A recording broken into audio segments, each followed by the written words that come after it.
You know that Laurente had an outstanding... Oh, wait a minute. Just even as we speak.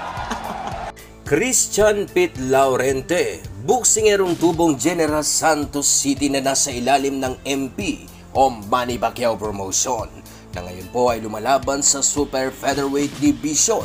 Si Pete Laurente po ay isa sa mga bataan ng ating pambansang kamao Manny Pacquiao at nasa ilalim ng pangangalaga ng lone-time best friend ni Idol Manny na si Coach Buboy Fernandez. Itong si Pete Laurente po mga idol ay may kasalukuyang kartada na 11 panalo walang talo at mayroong 7 na knockout sa kanyang 11 mga naipanalong laban.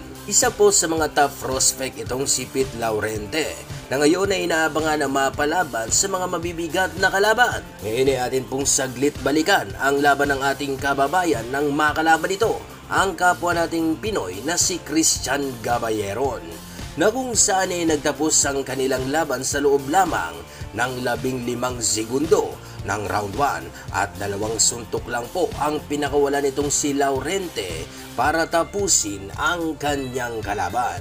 Wait a minute, just even as we speak. With barely, my gosh. barely 15 seconds in the fight, and Gaballeron is down. Wow, and He's not getting up. Out. He's not getting up. That's it. What a smashing knockout win. Laurente now going over to Gaballeron to check whether he's okay. Not even a workout for Laurente. Not even a drop of sweat. You know, we were just saying how impressive he's been as a Have a look at that knockout punch. There's Laurente. Boom. shot to the side of the body. Oh, yeah. And that was a left hand. Similar. Let's have a look at another angle. There it goes. You go. To the side of the body. Ooh. And Gaballeron folding up. Watch him miss. And then the Yes, counter straight strike. boom. Oh, similar to that left hook that Manny Pacquiao dealt Thurman with. Don't you think so? Yeah, similar.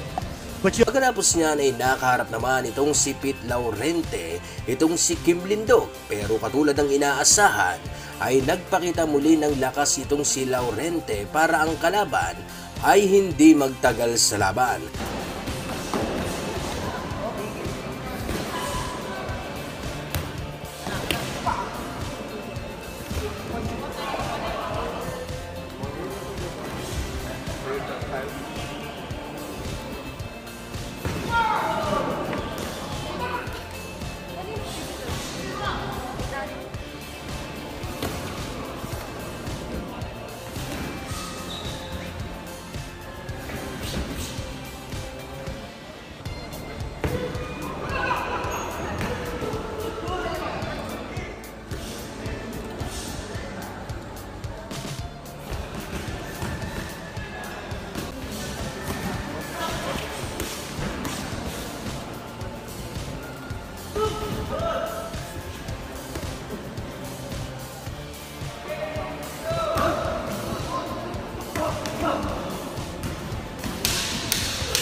Accurate ang bawat patama at sinusukat lagi ang distansya ng kalaban para hindi siya madaling mapuruhan.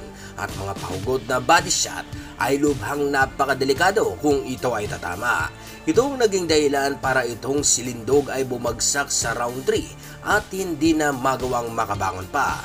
At pagkatapos niyan ay nakaharap naman ito ang mas eksperyensadong boksingero na si Ernie Sanchez na mayroon na pong 36 na nagawang laban. Sa laban na ito ay nakita kung gaano nga ba kalayo ang kakayahan ng bata nitong si Pacquiao dahil sa isa po kasing agresibong boksingero ito na talagang mahusay din magpatama.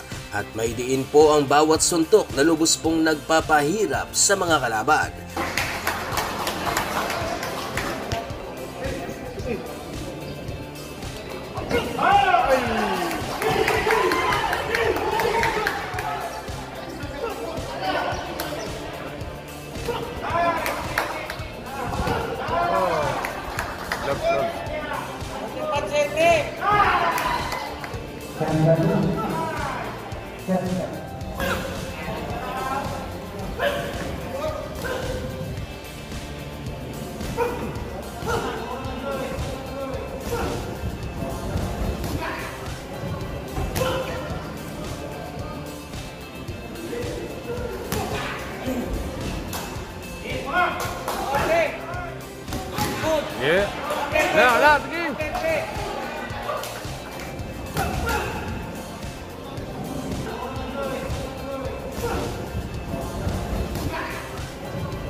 Yeah. Wala, sige.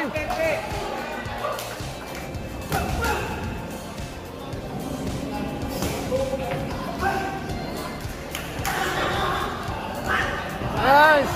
Nice!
Sa lakas ng bayo nitong si Laurente ay kaya naman muli na namang lumuhod ang kanyang kalaban dahil sa mga madidiing body shot.